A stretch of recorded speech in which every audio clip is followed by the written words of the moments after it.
Hello दोस्तों, स्वागत है आपका हमारी वीडियो में। अभी तक हमने इससे पहले 3 वीडियोस किए हैं जिसमें हमने 300 क्वेश्चन किए हैं और आज हम चौथा वीडियो करने जा रहे हैं यहाँ पे। तो चौथा वीडियो यहाँ तक हमने कर लिया था, ये कथक तक, ठीक है। और इसके बाद से हम शुरू करते हैं, क्वेश्चन यहाँ से शुरू करते हैं। तो चलिए, तो यहाँ पर देखिए क्वेश्चन क्या है। मानवाधिकार न्यायालय मानवाधिकारों के संरक्षण अधिनियम की धारा उल्लेखित करता है। कौन सी धारा है? धारा 30 है।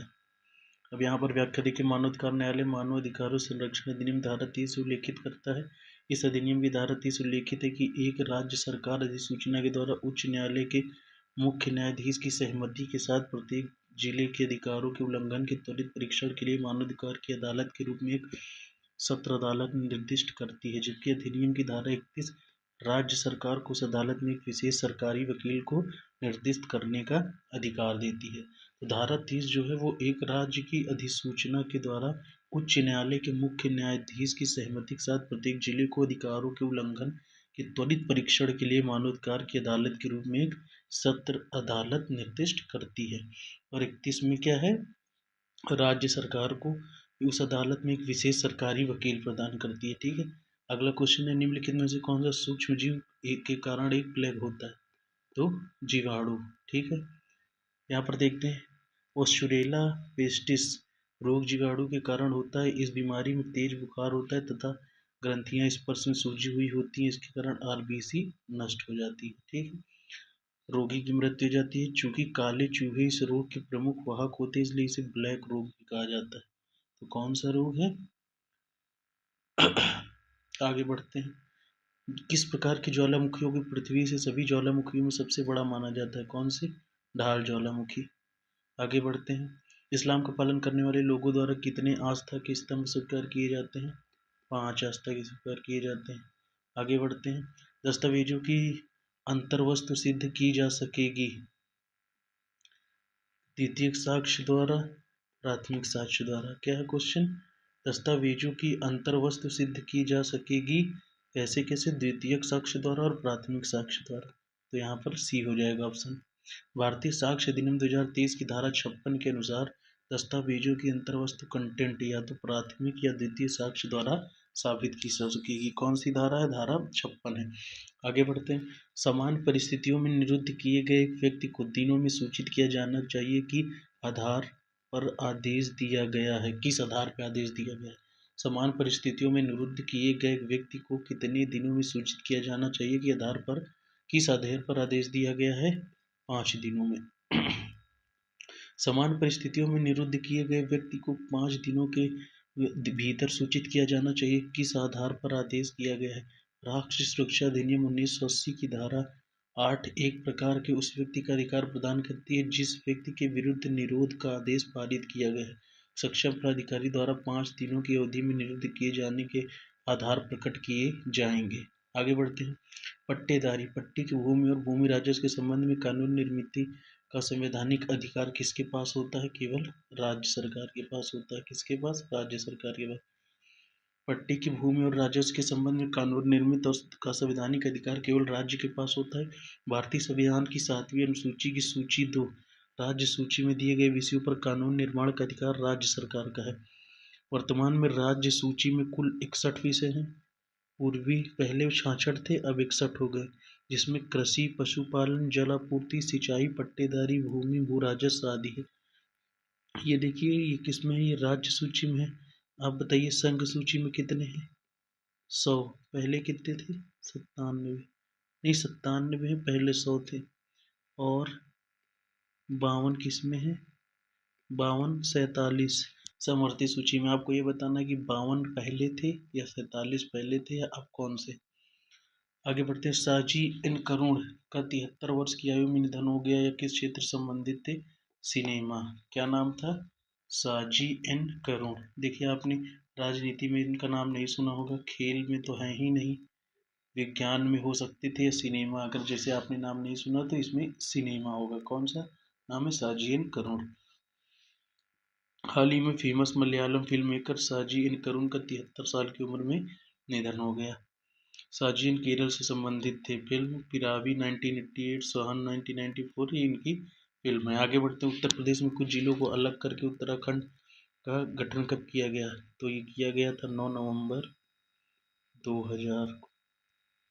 उत्तर प्रदेश के कुछ जिलों को अलग करके उत्तराखंड का गठन कब किया गया? 2000 को। कितने जिले? 13 जिलों को अलग करके उत्तराखंड बनाया गया। वर्ष 2000 में उत्तर प्रदेश के जिलों को अलग करके उत्तराखंड का गठन किया गया था। ज्ञातव्य कि 9 नवंबर 2000 को उत्तर प्रदेश के 13 जिलों को अलग करके 27वां राज्य के रूप में उत्तराखंड का गठन किया गया था। वर्ष 2000 से 2006 तक उत्तरांचल नाम से जाना जाता था, किंतु जनवरी 2007 में इसका नाम बदलकर उत्तराखंड कर दिया गया। उत्तराखंड की देवभूमि के नाम से भी जाना जाता है। आगे बढ़ते हैं। भारतीय संविधान की प्रस्तावना में पाठ में परिवर्तन करने वाले संवैधानिक संशोधन अधिनियम का नाम बताइए। तो ये कौन सा है? 42वां संविधान संशोधन। क्या है क्वेश्चन? क्वेश्चन है भारतीय संविधान की प्रस्तावना के पाठ में परिवर्तन करने वाले संवैधानिक संशोधन का नाम बताइए। तो वो है 42वां संविधान संशोधन। ठीक है। 42वां संविधान संशोधन अधिनियम 1976 के द्वारा भारतीय संविधान की प्रस्तावना के पाठ में संशोधन किया गया।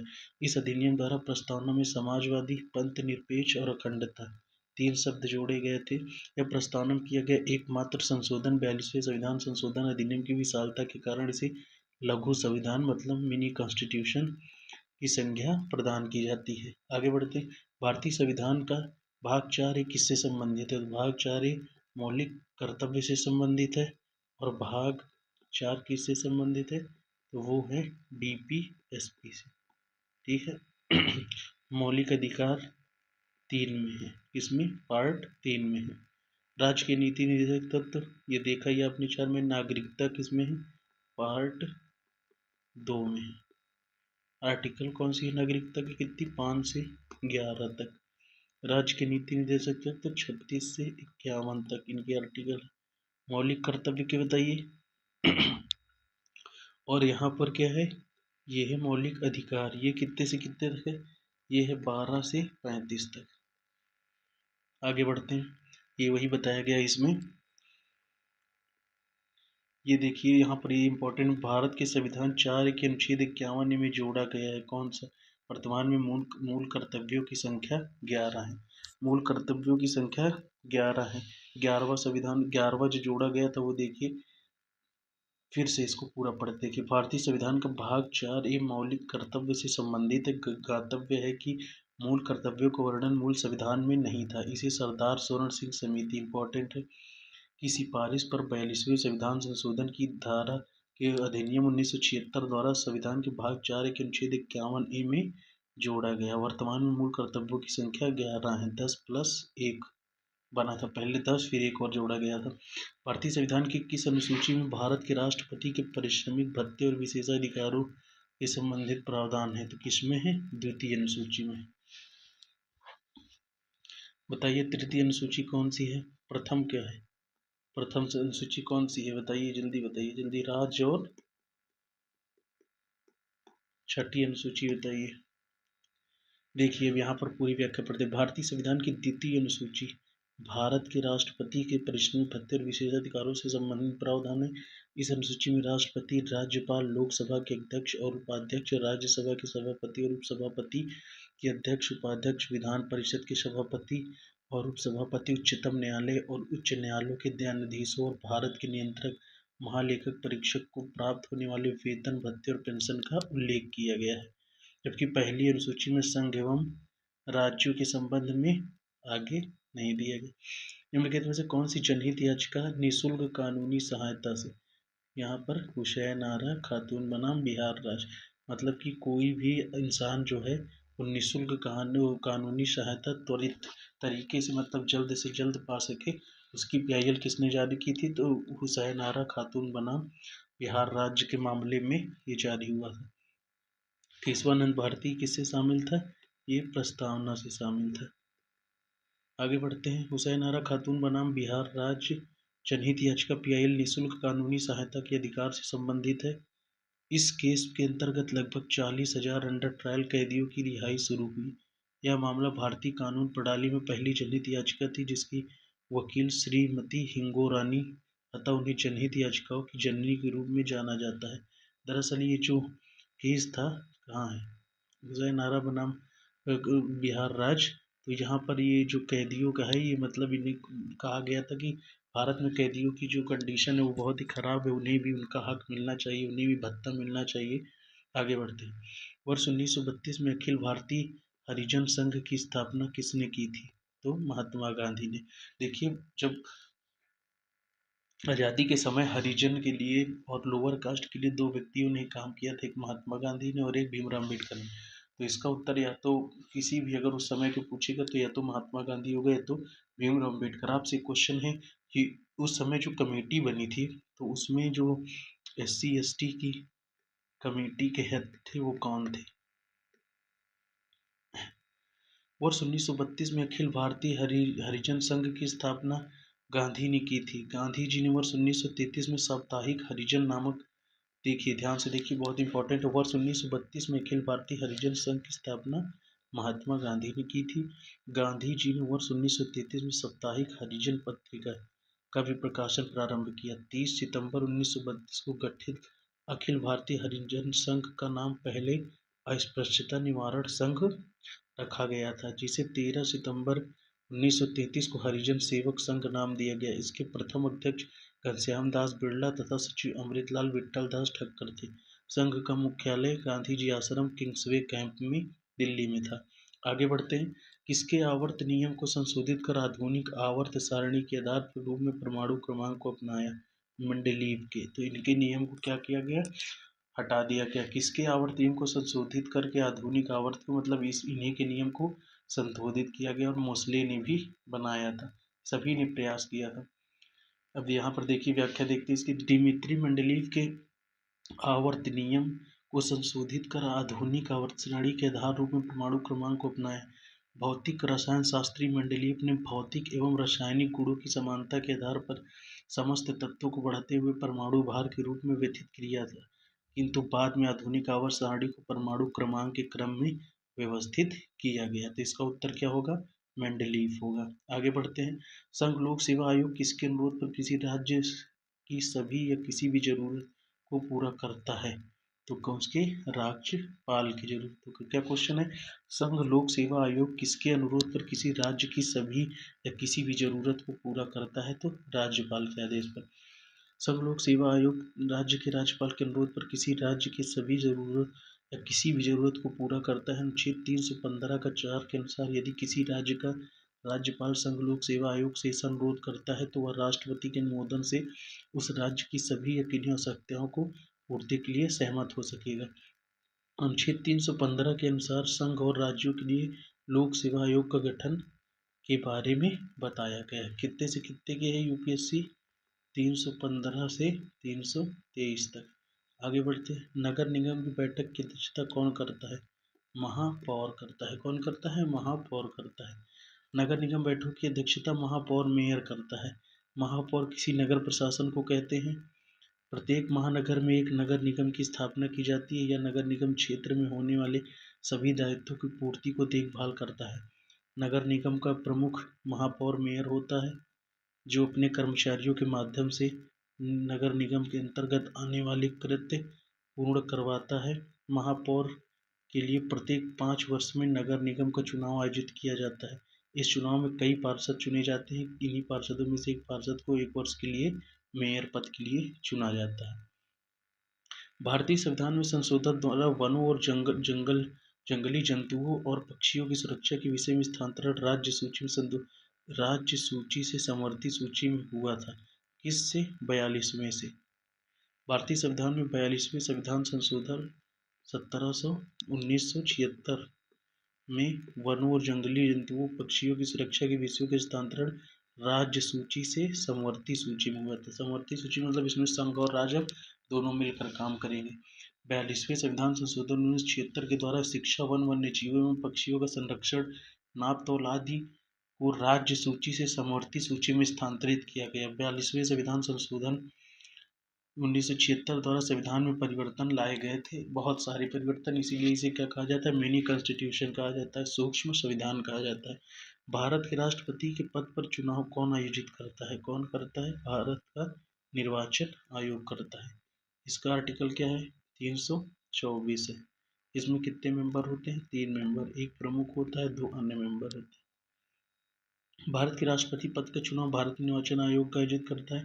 भारत संविधान के अनुच्छेद 324 के अनुसार भारतीय संविधान के तहत होने वाले संसद और प्रत्येक राज्य के विधानमंडल के लिए और राष्ट्रपति उपराष्ट्रपति के कार्यालयों के लिए होने वाले सभी चुनावों के लिए मतदाता सूची करने का अधिकरण, निर्देशन और नियंत्रण निर्वाचन आयोग करता है। ठीक है, 1 मिनट रुकिए, पानी लेकर आते हैं।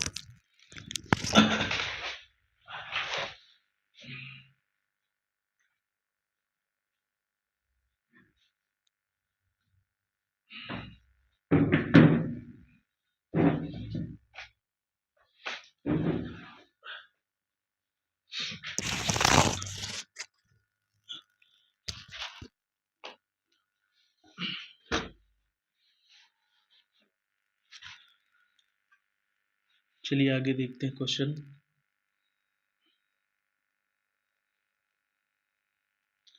क्वेश्चन क्या है?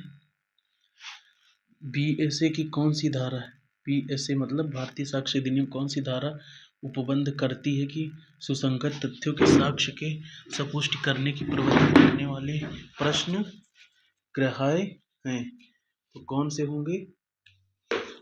यहाँ पर देखिए धारा 159। कौन सी धारा होगी? धारा 159 होगी। क्वेश्चन फिर से पढ़ते हैं। बीएसओ की कौन सी धारा यह बंद करती है कि सुसंगत तथ्यों के साक्ष्य की संपुष्टि करने की प्रवृत्ति रखने वाले प्रश्न ग्राह्य है? 159 होंगी। ठीक है, व्याख्या देखते हैं। भारतीय साक्ष्य अधिनियम 2023 की धारा 159 में प्रावधान किया गया है कि सुसंगत तथ्य के साक्ष्य संपुष्टि करने की प्रवृत्ति रखने वाले प्रश्न ग्राह्य है। संघ लोक सेवा आयोग के अध्यक्ष और अन्य सदस्यों की नियुक्ति कौन करता है? भारत के राष्ट्रपति करते हैं। अगला क्वेश्चन देखते हैं। व्याख्या में देख लेते हैं। भारत के राष्ट्रपति द्वारा इनकी नियुक्ति की जाती है। संविधान के अनुच्छेद 316 के अनुसार संघ लोक सेवा आयोग के अध्यक्ष तथा सदस्यों की नियुक्ति राष्ट्रपति करता है। किस आर्टिकल के तहत? 316 के तहत। संघ लोक सेवा आयोग का सदस्य अपने पद ग्रहण की तारीख से 6 वर्ष की अवधि तक या 65 वर्ष की अवधि तक जो भी पहले हो पद ग्रहण करता है। राष्ट्रपति आयोग के अध्यक्ष तथा सदस्यों को दुर्व्यवहार या कदाचार के आधार पर पहले भी हटा सकता है।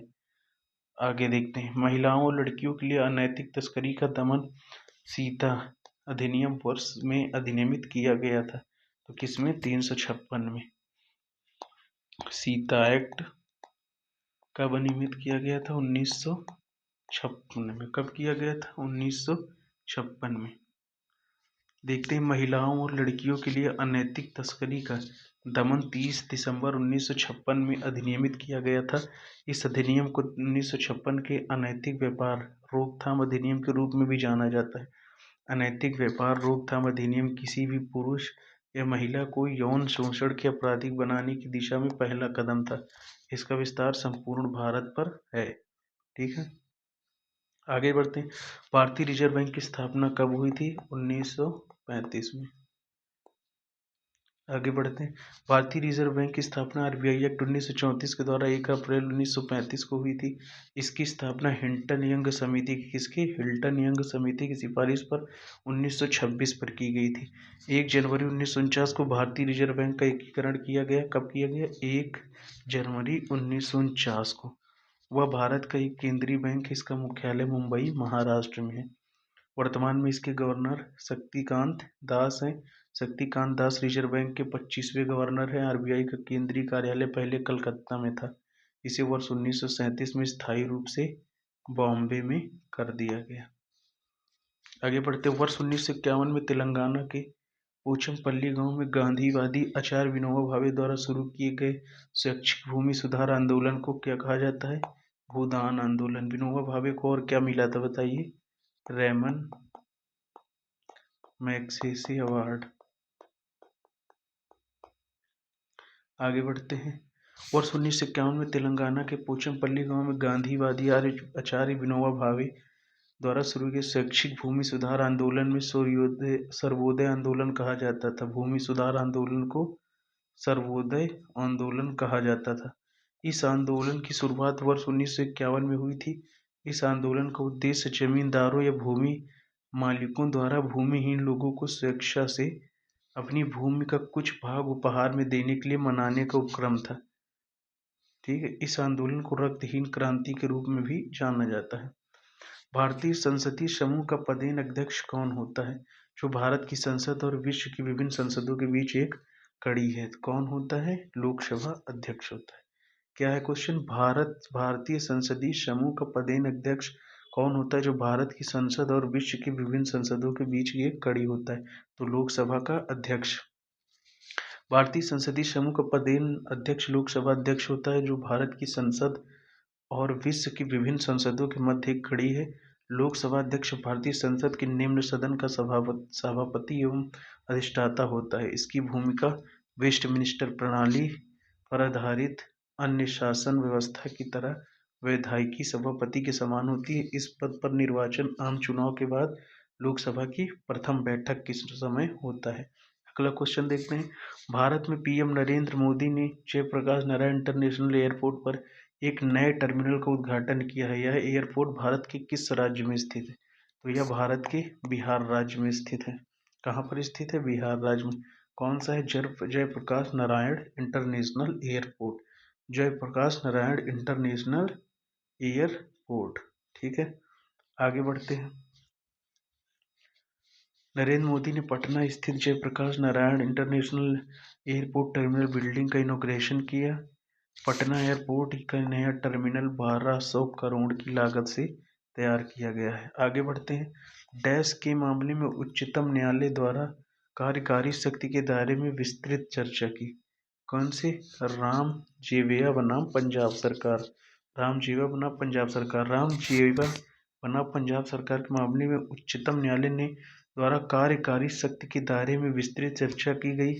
राम जेविया बनाम पंजाब सरकार संवैधानिक कानून के संदर्भ में एक महत्वपूर्ण निर्णय है क्योंकि यह भारतीय संदर्भ में शक्तियों का पृथक्करण की जटिलता और सीमा के बारे में चर्चा एवं शक्तियों का पृथक्करण की व्याख्या भी करता है।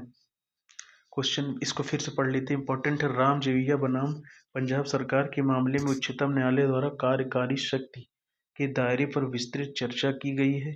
राम जेविया बनाम पंजाब सरकार संवैधानिक कानून के संदर्भ में एक महत्वपूर्ण निर्णय है क्योंकि यह भारतीय संदर्भ में शक्तियों को पृथक्करण की जटिलता और सीमा के बारे में चर्चा तथा शक्तियों के पृथक्करण की व्याख्या भी करता है। राम जेविया नाम है। ट्रोजन हॉर्स क्या है? ये क्या है? दुर्भावनापूर्ण मलेशियस प्रोग्राम है। ट्रोजन हॉर्स क्या है? ये एक तरह के क्या होते हैं?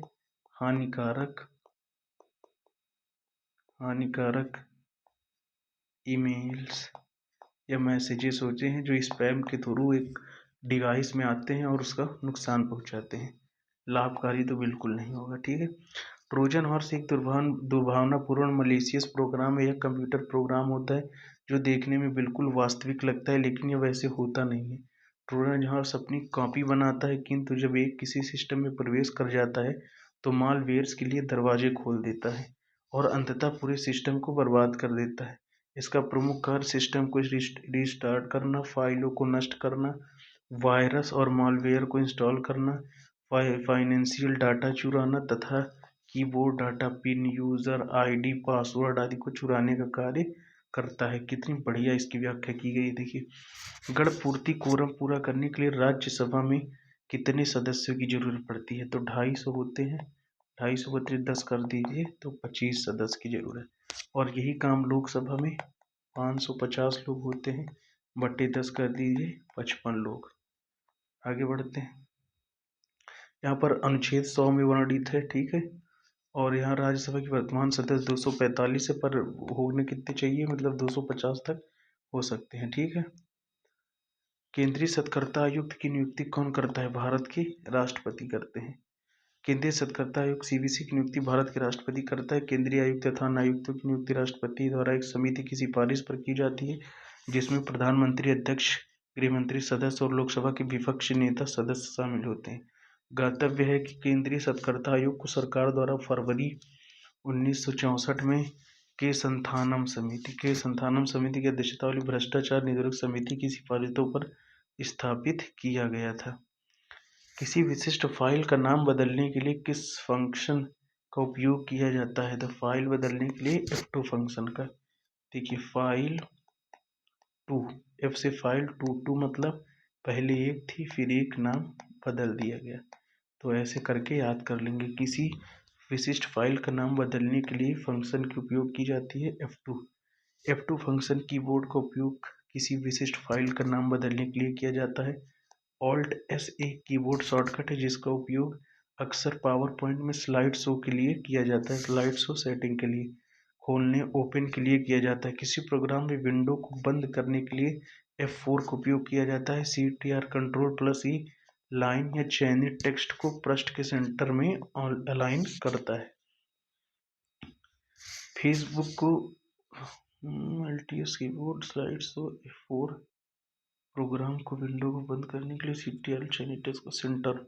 फेसबुक को मूल रूप से किस नाम से लॉन्च किया गया था? The Facebook. बाद में द हटा गया, अब इसका नाम क्या है? मेटा कंपनी है। फेसबुक का मूल रूप द फेसबुक नाम से लॉन्च हुआ था। फेसबुक एक सोशल मीडिया नेटवर्किंग साइट है जिसके माध्यम से लोग एक दूसरे के संपर्क बनाए, जिसकी स्थापना वर्ष 2004 में मार्क जुगरबर्ग द्वारा की गई थी। आरंभ में इसका नाम द फेसबुक था जिसे फिर 2005 में परिवर्तित कर फेसबुक कर दिया गया। भारतीय संविधान का कौन सा अनुच्छेद राज्य को किसी नागरिक या विदेशी को किसी भी प्रकार की उपाधि, किसी सैन्य या शैक्षणिक विशिष्टता को छोड़कर से सम्मानित करने से रोकता है? भारतीय संविधान कौन सा अनुच्छेद और राज्य को किसी नागरिक या विदेशी को किसी उपाधि, तो यहाँ पर क्या होगा? Title, article 18। आर्टिकल 19 क्या है? स्वतंत्रता। और 21 क्या है?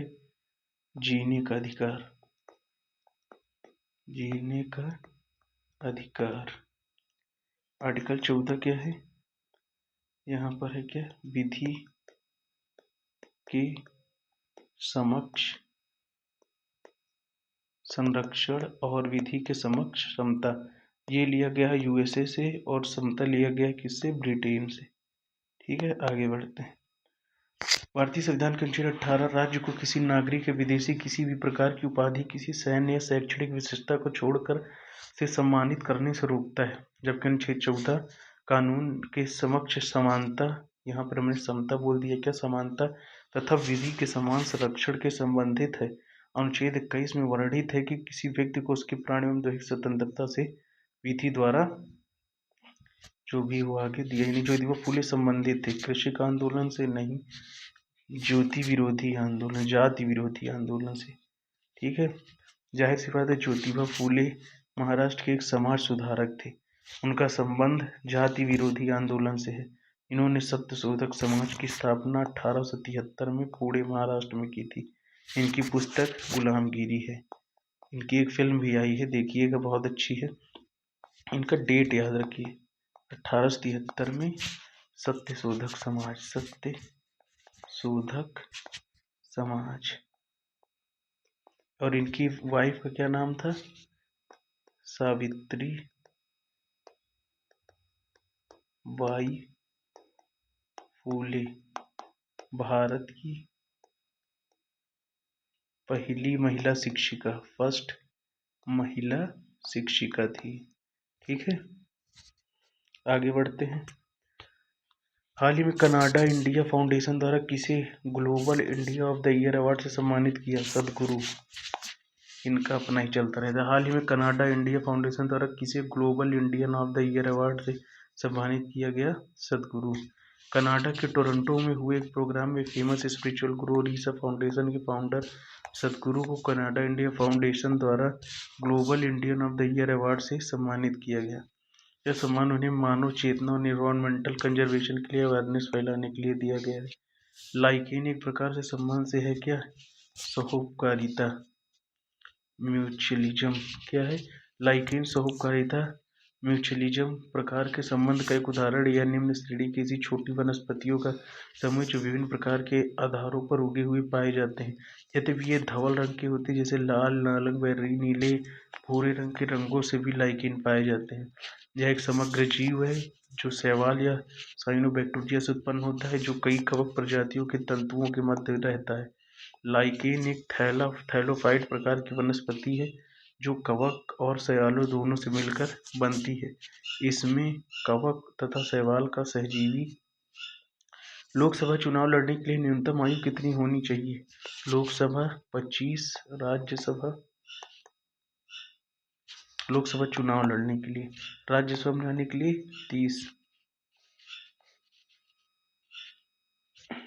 लोकसभा चुनाव लड़ने के लिए न्यूनतम आयु 25 वर्ष होनी चाहिए। संविधान के अनुच्छेद 84(2) में के अनुसार लोकसभा चुनाव के लिए उम्मीदवार बनने की न्यूनतम आयु 25 वर्ष है।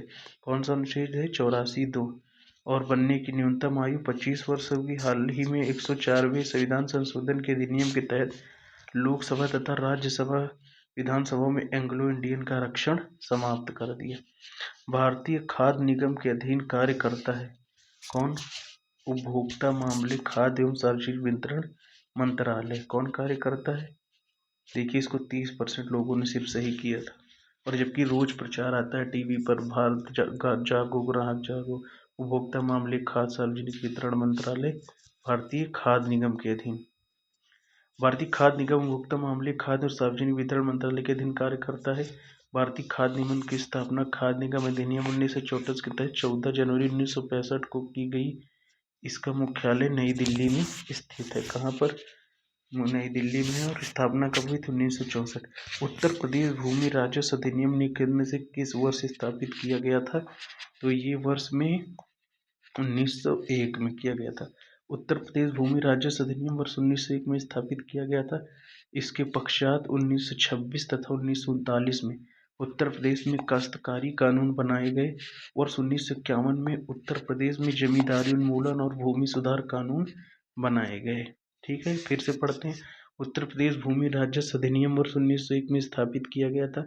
इसके पश्चात वर्ष 1926 तथा 1939 में उत्तर प्रदेश में काश्तकारी कानून बनाए गए। वर्ष 1951 में उत्तर प्रदेश में जमींदारी उन्मूलन और भूमि सुधार कानून बनाए गए। तालिस्मान साबरे नामक अब तक के सबसे बड़े सैन्य अभ्यास की मेजबानी किस देश के द्वारा की जा रही है? ऑस्ट्रेलिया। क्या नाम है? तालिस्मान साबरे। इंपॉर्टेंट है। अभ्यास के 11वें एडिशन का आयोजन ऑस्ट्रेलिया होस्ट में किया जाएगा। पहली बार इसकी कुछ एक्सरसाइज पपुआ न्यू गिनिया में भी आयोजित की जाएंगी। यह एक्सरसाइज 13 जुलाई से अगस्त 2025 तक की जाएगी। इस स्क्वाड कमेटी में इंडिया, यूएस, जापान और ऑस्ट्रेलिया है। क्या नाम है इसका? तालिस्मान साबरे।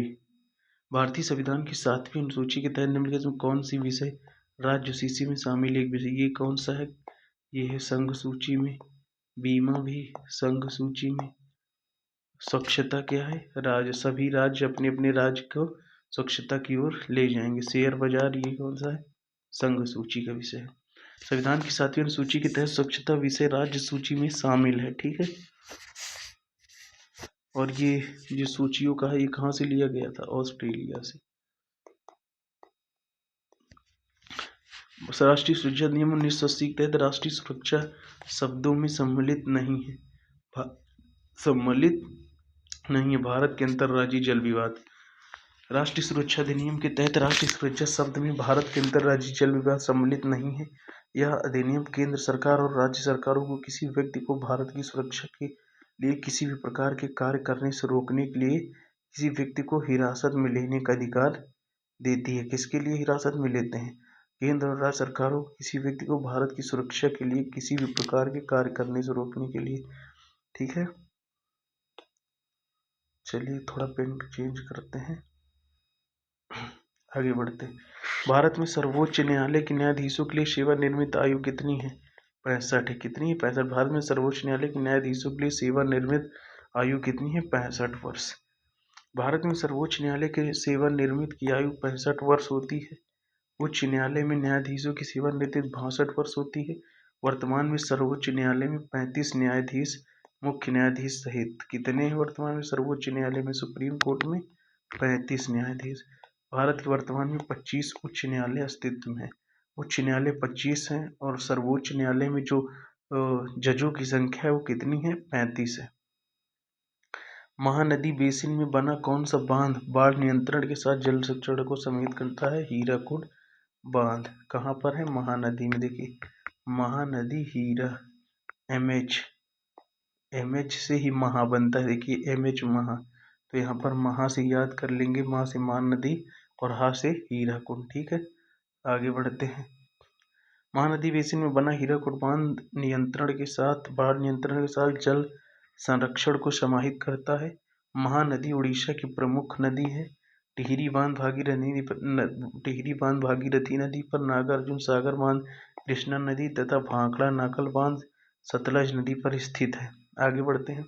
वह शासक जिसने श्रीरंगपट्टनम में स्वतंत्रता के वृक्ष टी ट्री ऑफ लिबर्टी का रोपण किया और जैकोबिन क्लब का सदस्य भी, टीपू सुल्तान। ये दूसरी बार क्वेश्चन आया है, हमने सेकेंड क्लास में इसको किया था। वह शासक जिसने श्रीरंगपट्टनम में स्वतंत्रता वृक्ष का रोपण किया और जैकोबिन क्लब का सदस्य बना। ये कहाँ का था? फ्रांस का जैकोबिन क्लब। वह टीपू सुल्तान था। टीपू सुल्तान हैदर अली का पुत्र था, मैसूर का शासक था, जिसने अंग्रेज में 4 युद्ध लड़े और 1799 में वीरगति को प्राप्त हुआ। टीपू सुल्तान अंडे पर शेर की तस्वीर होती है। भारतीय संविधान में 12वीं अनुसूची में नगर पालिकाओं के कार्य क्षेत्र में कितने कार्यात्मक मदों को रखा गया? तो नगर पालिकाओं में 18 है और पंचायत में कितने हैं? पंचायत में बताइए 29।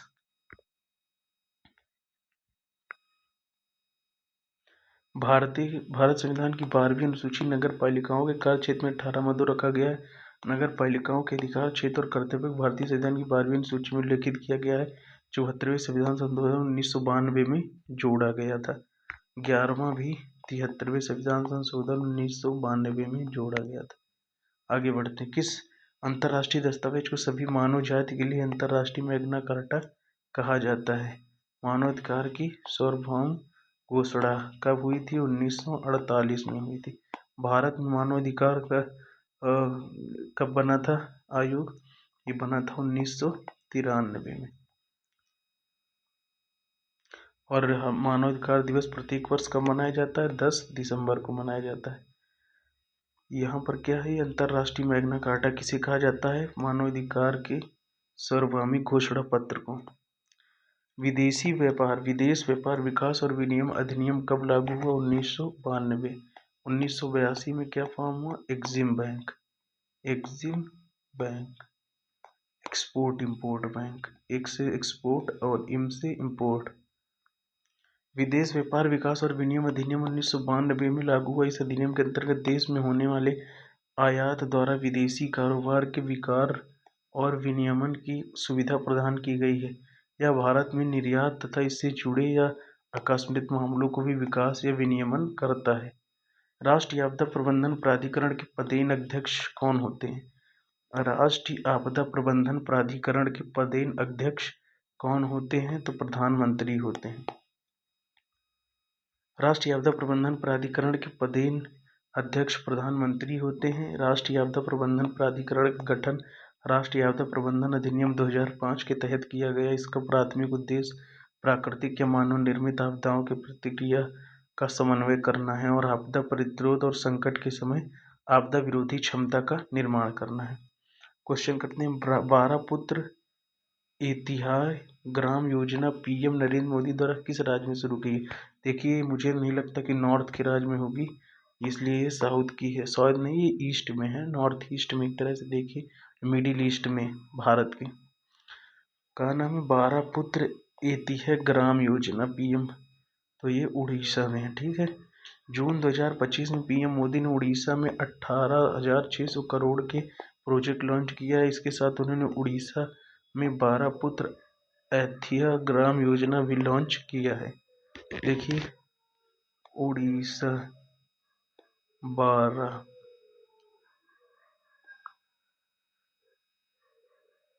इससे कुछ बन सकता है उड़ी,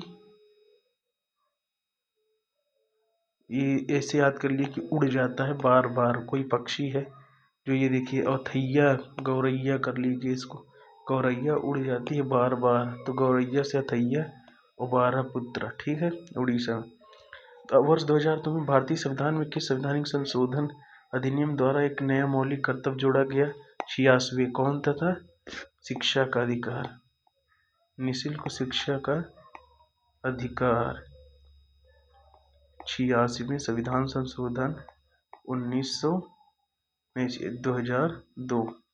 ठीक है। आगे बढ़े। 74वें में क्या है, 12वीं अनुसूची जोड़ी गई थी।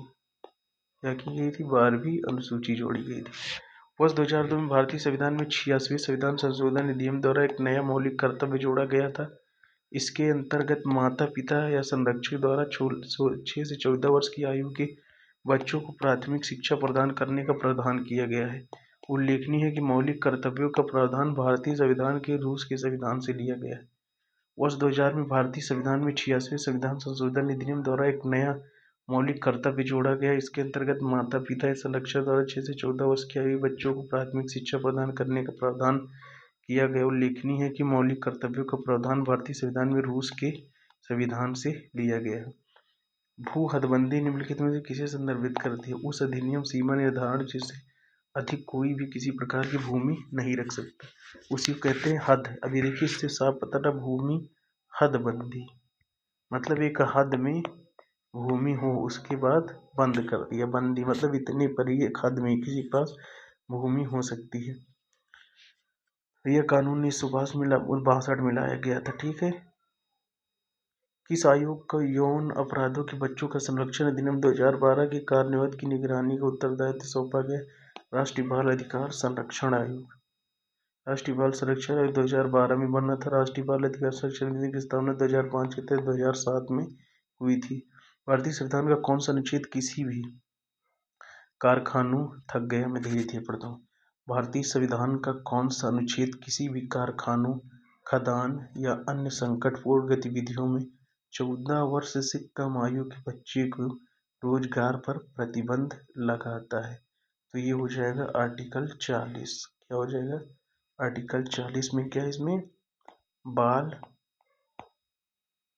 श्रम, ये फैक्ट्री में काम नहीं कर सकते। 23 में क्या है, बलात् श्रम, बलात् श्रम। ठीक है। भारतीय संविधान के अनुच्छेद 24 में किसी भी कारखाने, खदान या अन्य संकटपूर्ण गतिविधि में 14 वर्ष से कम आयु के बच्चों के रोजगार पर प्रतिबंध लगाता है। बाल श्रम निषेध और विनियमन अधिनियम 1986 इस दिशा में सबसे महत्वपूर्ण कानूनी प्रावधान है। ब्रिटिश औपनिवेशिक सरकार द्वारा आपराधिक जनजाति अधिनियम किस वर्ष पारित किया गया? तो ये किया गया 1871। कहाँ किया? ब्रिटिश औपनिवेशिक सरकार द्वारा आपराधिक जनजाति अधिनियम किस वर्ष पारित किया गया? तो ये किया गया 1871 में। इसको मैं ब्लैक एंड व्हाइट कर दूं क्या? एक मिनट।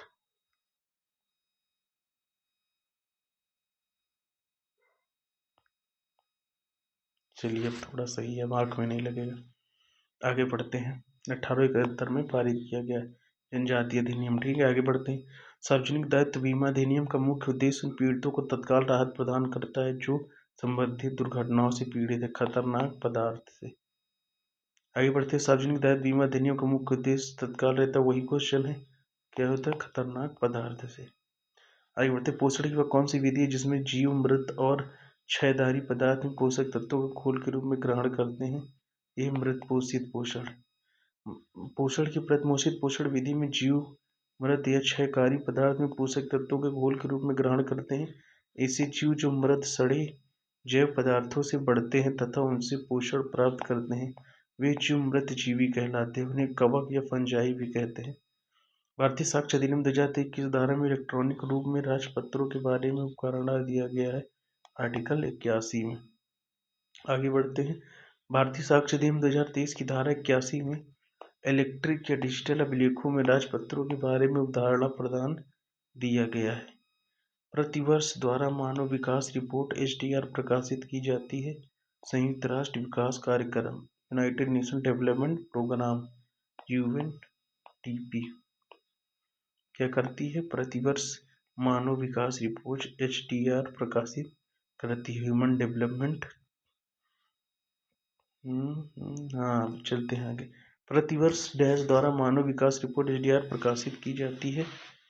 ये फिर से क्वेश्चन रिपीट हो गया, संयुक्त राष्ट्र विकास कार्यक्रम।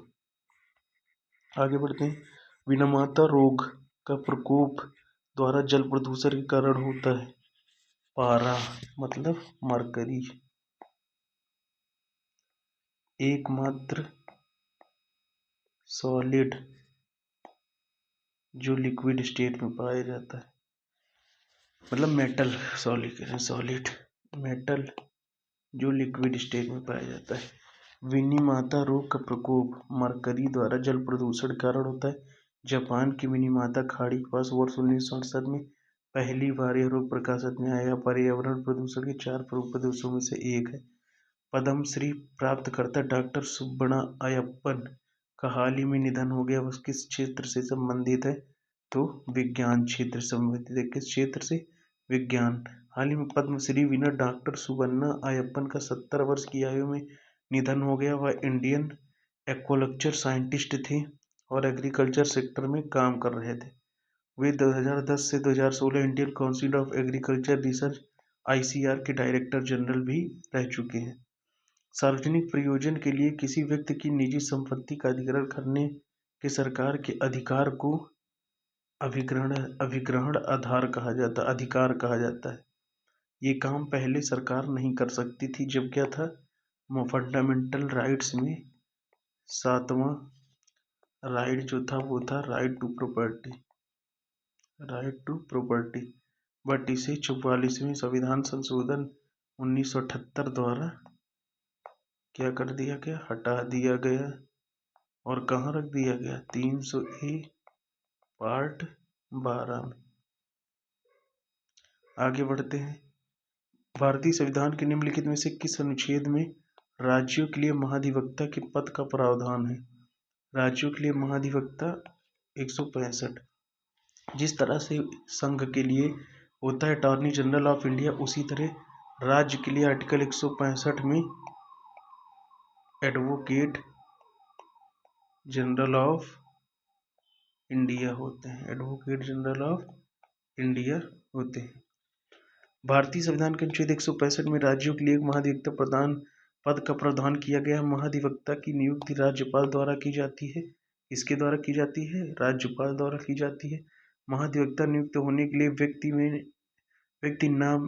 व्यक्ति उच्च न्यायालय के न्यायाधीश की नियुक्ति होने की योग्यता व्यक्ति में, ये ना गलत शब्द है यहाँ पर। आगे देखते हैं। उद्देशिका को डैश के मामले में भारत के संविधान का हिस्सा माना गया। केशवानंद भारतीवाद में।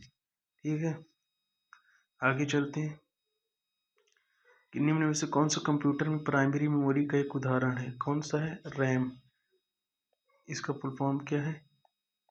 Random access memory. ये क्या है? Primary memory. और एक होता है रोम, इसे क्या कहते हैं? Read only memory. ठीक है, आगे बढ़ते हैं। सीपीयू कहते हैं सेंट्रल प्रोसेसिंग यूनिट।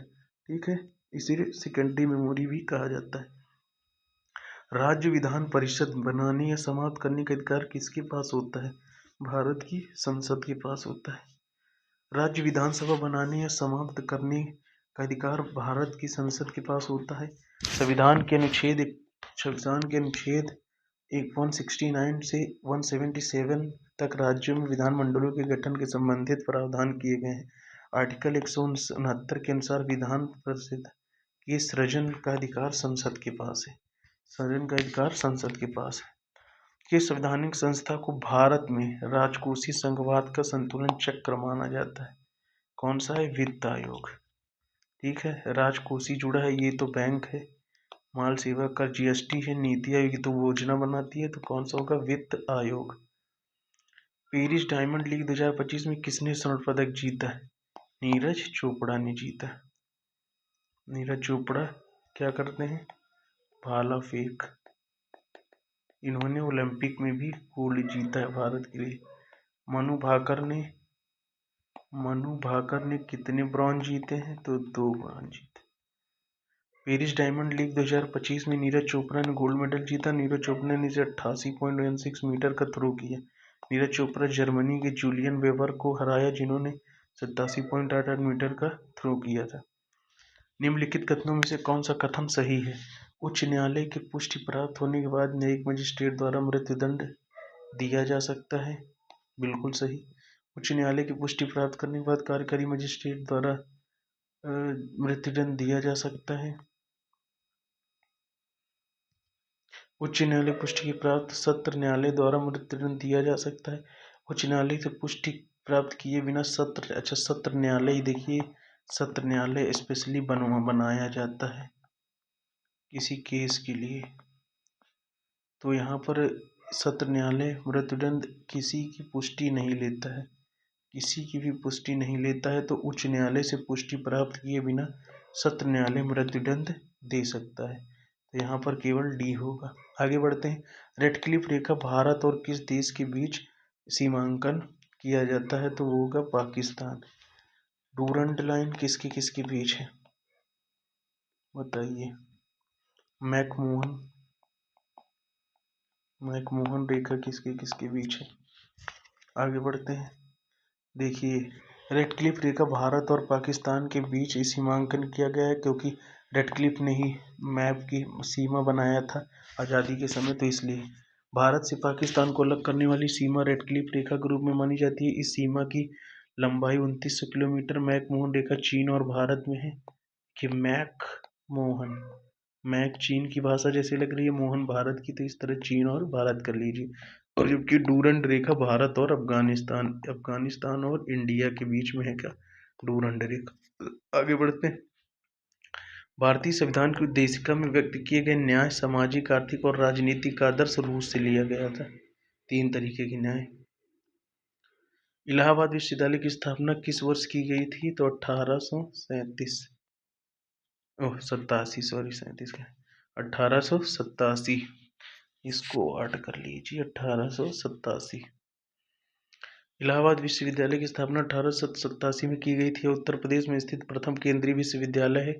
इस विद्यालय को पूर्व का ऑक्सफोर्ड के नाम से जाना जाता है। यह विश्वविद्यालय तत्कालीन संयुक्त प्रांत वर्तमान उत्तर प्रदेश के lieutenant governor sir William Muir की देखरेख में स्थापित किया गया था। इस विश्वविद्यालय का डिजाइन प्रसिद्ध ब्रिटिश वास्तुकार इमर्सन ने डिजाइन किया था। किसने? इमर्सन ने। यदि आप अपने नियोक्ता से बच्चों के लिए शिक्षा भत्ता प्राप्त कर रहे हैं तो अधिकतम के लिए आप आयकर अधिनियम के तहत छूट का दावा कर सकते हैं। 2 बच्चे। कितने? 2 बच्चे। और किस प्रदेश में ये प्रावधान है कि अगर 2 बच्चों से ज़्यादा हुआ तो आप प्रधान नहीं बन सकते, प्रधान नहीं बन सकते हैं। अब मुझे स्टेट का नाम नहीं याद आ रहा। यदि आप अपने नियोक्ता के बच्चों के लिए शिक्षा भत्ता प्राप्त कर सकते हैं तो अधिनियम 2 बच्चों के लिए आप आयकर अधिनियम के तहत छूट का दावा कर पात्र हैं। आयकर के एक प्रत्यक्ष कर होता है जो व्यक्ति की आय पर लगाया जाता है। मैं बूंद स्वयं खुद सागर हूँ। मैं बूंद स्वयं खुद सागर हूँ किताब का लोकार्पण हाल ही में अमित शाह द्वारा किया। यह किताब किसके द्वारा लिखी गई है? आशुतोष अग्निहोत्री द्वारा। देखिए मैं बूंद स्वयं खुद सागर हूँ, तो बूंद सागर पानी की बात की गई है। अब पानी को कौन बुझाएगा? अग्नि। तो यहाँ पर याद कर लीजिए ऐसे, आशुतोष अग्निहोत्री एकदम बेस्ट याद हो जाएगा। 19 June union home minister Amit Shah ने मैं बूंद स्वयं खुद सागर हूँ इनॉग्रेशन किया किताब का। इस किताब को IAS ऑफिसर आशुतोष अग्निहोत्री द्वारा लिखा गया है। इस किताब में आशुतोष अग्निहोत्री ने समाज और ह्यूमन साइकोलॉजी के बारे में कविताएं लिखी है। संघ लोक सेवा आयोग के अनुरोध पर राज्य की सभी या किसी भी आवश्यकता को पूरा करता है। किसकी अनुरोध पर? राज्यपाल की। इसके पहले हमने क्वेश्चन किया था, राज्यपाल के अनुरोध पर। संघ लोक सेवा आयोग राज्य के राज्यपाल के अनुरोध पर राज्य की सभी या किसी भी आवश्यकता को पूरा करता है। संघ लोक सेवा आयोग के संविधान के अनुच्छेद 315 के तहत एक संवैधानिक निकाय है। आगे बढ़ते हैं। OTT प्लेटफॉर्म इंटरनेट के माध्यम से दर्शकों को सीधे पेश की जाने वाली स्ट्रीमिंग मीडिया सेवा क्या होती है? OTT मतलब online to television. Online to television हो सकता है पर अभी है नहीं, क्योंकि टेलीविज़न के अंदर हम मोबाइल में भी देख सकते हैं। तो यहाँ पर ओवर द टॉप होगा। ठीक है, OTT इसका फुल फॉर्म एक तरह से पूछा है तो क्या होगा? Over the top. मतलब कि आप ये टीवी टेलीविज़न से ऊपर आके देख सकते हैं, मोबाइल्स में देख सकते हैं, आप अपने टैब में देख सकते हैं, कहीं भी। OTT प्लेटफॉर्म इंटरनेट के माध्यम दर्शकों को सीधे पेश करने वाली स्ट्रीमिंग मीडिया सेवा ओवर द टॉप का संक्षिप्त नाम है। OTT एक ऐसा प्लेटफॉर्म है जिसमें बहुत सी वेब सीरीज सीरियल्स बिना किसी प्रचार सामग्री के आसानी से देखा जा सकता है। भारतीय संविधान निम्न से किस अनुच्छेद में ग्राम सभा संबंध में प्रावधान शामिल है? 243। आर्टिकल 243 बहुत इंपॉर्टेंट है। भारतीय संविधान के अनुच्छेद 243 में ग्राम सभा से संबंधित प्रावधान है। 73वें संविधान संशोधन अधिनियम 1992 में ग्राम सभा को पंचायती राज व्यवस्था की नींव के रूप में परिकलित किया गया था। ग्राम सभा निर्वाचन सूची में पंजीकृत सभी वयस्क मतदाता वोट दे सकते हैं। तो ग्राम सभा कितना 243। मानव अधिकार संरक्षण अधिनियम धारा के तहत विशेष जांच एजेंसी का गठन प्रदान करता है। धारा 37 मानव अधिकार संरक्षण अधिनियम धारा 37 के तहत विशेष जांच एजेंसी का गठन का प्रावधान करता है। विशेष जांच एजेंसी मानव अधिकार उल्लंघन संबंधी अपराधों की जांच एवं अनुसंधान करती है। किस मुगल शासक ने धार्मिक आधार पर लगाए गए जजिया और तीर्थयात्रा कर को समाप्त किया? किसने किया? अकबर ने किया। किसने किया? अकबर ने किया। यह एक क्या था? एक अनपढ़ राजा था। अनपढ़ राजा था और इसने सभी धर्मों का सम्मान किया। सभी धर्मों का सम्मान किया और सबसे ज्यादा दिन तक राजा कौन रहा? अकबर ही रहा।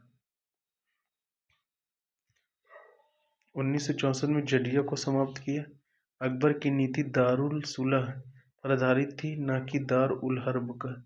ठीक है। और अकबर ने 1563 ईस्वी में तीर्थ कर यात्रा भी समाप्त की। 1964 में जजिया तीर्थ कर जो हिंदुओं पर तीर्थ के लिए लगाई जाती थी कर उसको समाप्त कर दिया। ठीक है। निम्नलिखित में से कौन से विषाणु से स्वाइन फ्लू होता है? तो ये है H1N1। ये तो आपने बहुत पढ़ा होगा। H1N1 वायरस से क्या होते हैं? Swine flu. सुगर के कारण। स्वाइन फ्लू किसके कारण होता है? सुगर के कारण। इबोला वायरस कहाँ पर? ये साउथ अफ्रीका में फैला था। आगे बढ़ते हैं। निम्नलिखित में से किस पदार्थ को मानव शरीर में सबसे कठोर पदार्थ माना जाता है? इनेमल। जो यहाँ पर हमारे ठुड्डी के पास की हड्डी होती है फेस पे, कैल्शियम फॉस्फेट से निर्मित होता है टूथ इनेमल। ठीक है। आगे बढ़ते हैं। मोटर वाहन संशोधन अधिनियम 2019 ने मूल अधिनियम के अधिकांश दंडात्मक प्रावधानों में संशोधन किया, जिसे वर्ष में अधिनियमित किया गया था। ये देखिए 2019 में एक बार हुआ था, फिर एक बार 2022 में हुआ था, 21-22 में। ये इससे पहले हुआ था 1989 में। ठीक है। कैलाश पर्वत कहाँ स्थित है बताइए? भारत, नेपाल, भूटान, तिब्बत, चाइना। कैलाश पर्वत कहाँ है? चाइना में। कैलाश पर्वत चीन में स्थित है। यह कैलाश पर्वत तिब्बत में मानसरोवर झील के पूर्व तथा राकस ताल में उत्तर प्रदेश के उत्तर में स्थित है। इसकी ऊंचाई 6629 मीटर है। यह जैन पंथ के लिए भी महत्वपूर्ण है, क्योंकि पौराणिक कथाओं के अनुसार प्रथम जैन तीर्थकर ऋषभदेव को यही निर्वाण की प्राप्ति हुई थी। किस वर्ष में सुप्रीम कोर्ट ने यह कहते हुए चुनाव लड़ने वाले सभी उम्मीदवारों को अस्वीकार खारिज करने के मतदाताओं के अधिकार को सही ठहराया कि यह देश की राजनीतिक प्रणाली के अपमार्जन में एक लंबा रास्ता तय करेगा? 2013 में। क्वेश्चन फिर से पढ़ते हैं। In which year did the supreme court uphold the right of voters to reject all contesting candidates, saying that it would go a long way in reforming the politician system of the country? के मतलब जो लोग NOTA दबाते हैं, NOTA का option आने लगा कि अगर आपको कोई भी नेता अच्छा नहीं लगता, आप किसी को वोट नहीं देना चाहते, तो आप एक ऑप्शन होता है नोटा, तो आप उसको दबा सकते हैं। ठीक है। तो ये कब आया था? 2013 में। अगला क्वेश्चन क्या है? राष्ट्रीय आपदा प्रबंधन प्राधिकरण की अध्यक्षता इसके द्वारा? प्रधानमंत्री द्वारा की जाती है। किसके द्वारा? प्रधानमंत्री द्वारा की जाती है। निम्नलिखित में से किसी प्रशुल्क और व्यापार समझौता GATT के परवर्ती संगठन के रूप में स्थापित किया गया है? यह वर्ल्ड ट्रेड ऑर्गेनाइजेशन WTO। इसका मुख्यालय कहाँ पर है? जिनेवा में। कहाँ पर है? जिनेवा में। अच्छा बताइए, वर्ल्ड बैंक और IMF का मुख्यालय कहाँ पर है? ये वॉशिंगटन DC में है। कहाँ पर है? वॉशिंगटन DC में। आगे बढ़ते हैं। जनसांख्यिकी संक्रमण मॉडल का प्रथम चरण द्वारा वर्णित है? उच्च जन्म दर और उच्च मृत्यु दर। ये क्वेश्चन भी हम कर चुके हैं, इससे पहले 100 क्वेश्चन जब किए थे हमने। क्या है question? The first stage of demographic transition model is described by birth rate and high death rate. High birth rate and high death rate. आगे बढ़ते हैं। घरेलू हिंसा से महिलाओं का संरक्षण अधिनियम वर्ष में अधिनियमित किया गया था? कौन से वर्ष में? 2005 में, 2005 में। और कौन सा था? RTI act. पर्यावरण प्रभाव आकलन का सिद्धांत पहली बार के राष्ट्रीय पर्यावरण नीति अधिनियम में पेश किया गया था। यूनाइटेड स्टेट ऑफ अमेरिका के पर्यावरण प्रभाव आकलन का सिद्धांत पहली बार USA ने दिया था। किस राज्य में जमींदारी प्रथा के उन्मूलन की पहल की? किस राज्य ने जमींदारी? उत्तर प्रदेश ने की। उत्तर प्रदेश ने सर्वप्रथम जमींदारी प्रथा के उन्मूलन की पहली की। उत्तर प्रदेश जमींदारी उन्मूलन और भूमि सुधार के अधिनियम 1950 पर राष्ट्रपति द्वारा 24 जनवरी 1951 में हस्ताक्षर किए गए थे। इस अधिनियम द्वारा मध्यस्थ तथा बिचौलियों को समाप्त कर दिया गया। वायुमंडल व संक्रमण क्षेत्र क्या कहलाता है? जहाँ प्रगामी शीत वायु द्रव्यमान गर्म वायु द्रव्यमान के बीच में रहता है। What is the transition zone in the atmosphere called where advancing cold air mass is held between warm और cold? तो कौन सा है? occultated frost। एक मिनट रुकिए, थोड़ा पानी पी लेते हैं।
चलिए आगे करते हैं। आज कम से कम 200 से 250 क्वेश्चन करेंगे, उसके बाद ही क्लास बंद करते हैं, ठीक है? चलिए तो आगे करते हैं। इग्नोरेटिया ज्यूरिस नॉन एक्सैट सिद्धांत का अर्थ है। The principle of ignorantia juris non excusat means ignorance of law is not excusable, मतलब कानून की अज्ञानता क्षम्य नहीं है, कानून का ज्ञान होना चाहिए।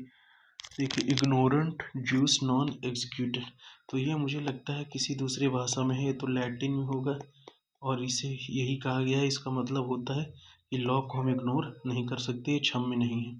आगे बढ़ते। भारत में उच्च न्यायालय की संस्था पहली बार किस वर्ष स्थापित की गई थी? संस्था पहली बार भारत में उच्च न्यायालय की संस्था मतलब 1862। Institution of high court established in India 1862। Bharat में उच्च न्यायालय की संस्था पहली बार 1862 ईस्वी में स्थापित की गई थी। इस उच्च न्यायालय के प्रथम न्यायाधीश सर्वांश पीकॉक थे।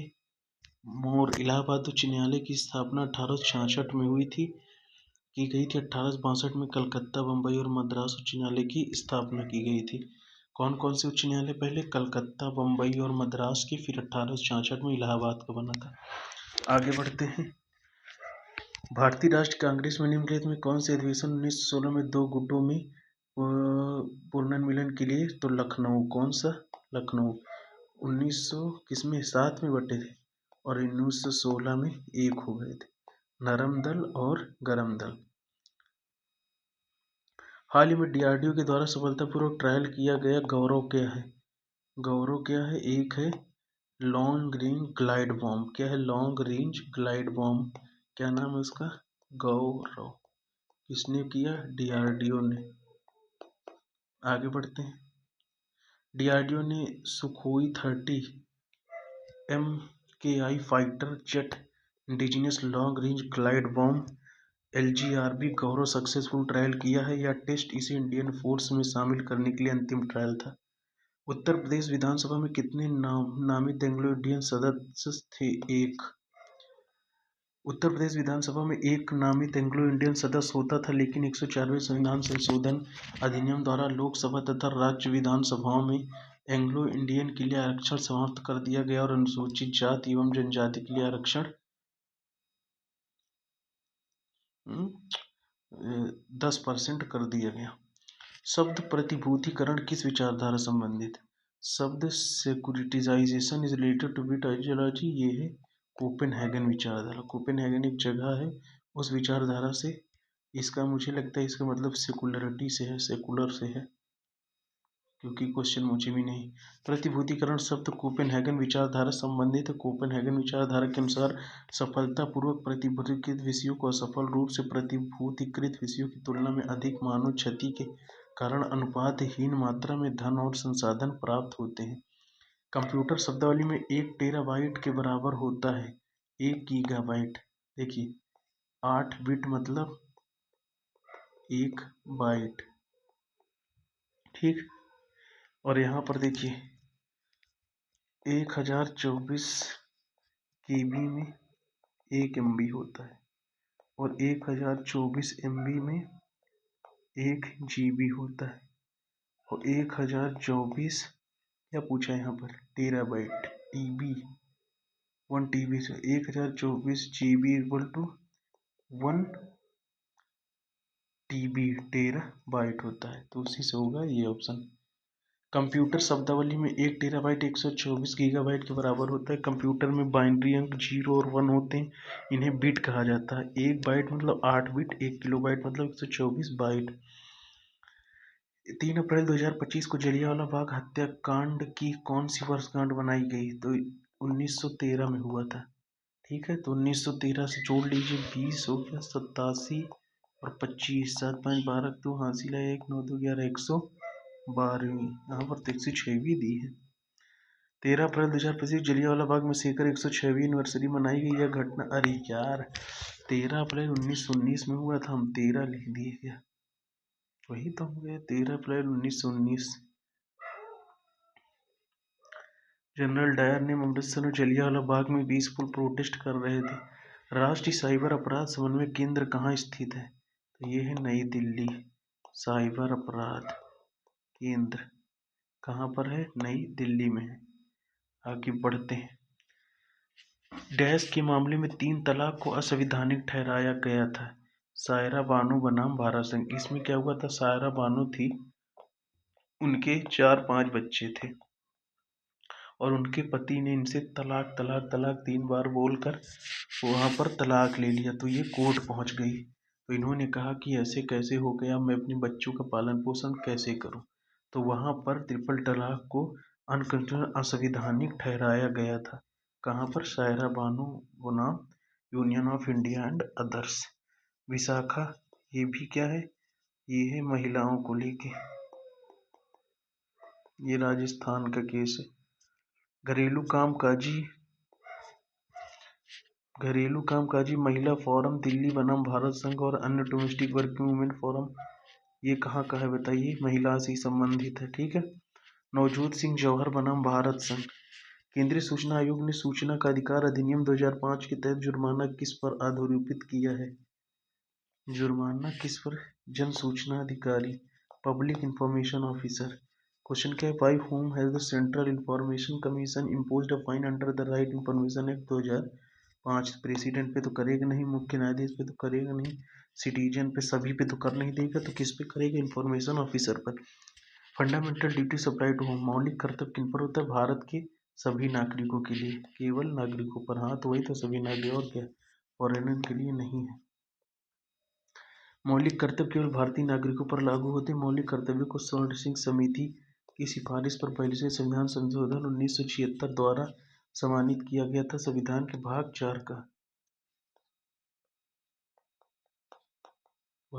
4 का के 10 मौलिक कर्तव्यों में जोड़े गए तथा 11वां मौलिक कर्तव्य 86वें संविधान संशोधन 2002 में कौन सा था? शिक्षा का अधिकार। किसको? 16 से 14 वर्ष के बच्चों को। भारतीय संविधान के किस अनुच्छेद में यह कहा गया कि कर कैसे लगाया जा सकता है या वसूल किया जा सकता है? ये 265 में कहा गया। भारतीय संविधान के अनुसार 265 में कहा गया है कि कर कैसे लगाया जा सकता है या वसूल किया जा सकता है। इसके तहत कानून के अधिकार के अतिरिक्त कोई कर नहीं लगाया जाएगा, कोई भी कर अतिरिक्त नहीं लगाया जाएगा और ना ही एकत्र किया जाएगा। निम्नलिखित में से कौन सा क्षेत्र प्राकृतिक वस्तुओं का उत्पादन करता है? विच of the following sectors produces natural goods? तो कौन सा प्राइमरी, यहाँ पर जो द्वितीय सेक्टर होता है ये मैन्युफैक्चरिंग होता है, ठीक है। और ये कौन सा होता है? ये सर्विस सेक्टर होता है। तृतीय कौन सा होता है? सर्विस सेक्टर होता है। प्राथमिक कौन सा होती है? एग्रीकल्चर होता है, फिशिंग, एग्रीकल्चर, ये सब, ठीक है। प्राथमिक क्षेत्र प्राकृतिक वस्तुओं का उत्पादन करता है। प्राथमिक क्षेत्र में कृषि, वानिकी, डेयरी, खनन तथा मत्स्य पालन को सम्मिलित किया जाता है। वर्तमान में जीडीपी का 17% योगदान प्राथमिक क्षेत्र जाता है। सबसे ज्यादा जीडीपी कहाँ से आती है? तो ये आती है सर्विस सेक्टर से, सर्विस सेक्टर से। आगे बढ़ते हैं। 6 जून को भारत के प्रधानमंत्री नरेंद्र मोदी विश्व के सबसे ऊंचे रेलवे ब्रिज का उद्घाटन किया। यह किस नदी पर स्थित है? चिनाब नदी पर। चिनाब नदी कहाँ पर है? कश्मीर। किस वर्ष में भारत सरकार ने 1935 के प्रावधान के अनुसार भारत का संघीय न्यायालय स्थापित किया गया था? 1937 में। भारत का जो 70% भाग है, 60 से 70%, वो संविधान का, वो गवर्नमेंट ऑफ इंडिया एक्ट 1935 से लिया गया है। किस राज्य में राष्ट्रपति शासन को निरस्त करने का अधिकार किसके पास है? राष्ट्रपति शासन को राष्ट्रपति के पास। किसके पास? राष्ट्रपति के पास। आगे बढ़ते हैं। निम्नलिखित में से राजस्व विभाग के कार्य कौन से नहीं है? तो राजस्व विभाग के देखें, सार्वजनिक वितरण प्रणाली, ई सेवाएं, कानून और व्यवस्था बनाए रखना। सी, ए, बी और नहीं पूछा है ना, कार्य नहीं है। देखिए, कानून व्यवस्था बनाए रखना, सार्वजनिक वितरण प्रणाली, वितरण तो वो करता है PDA, public distribution system, PDS, E सेवाएं नहीं, तीनों नहीं होंगे यहाँ। ए, बी, सी।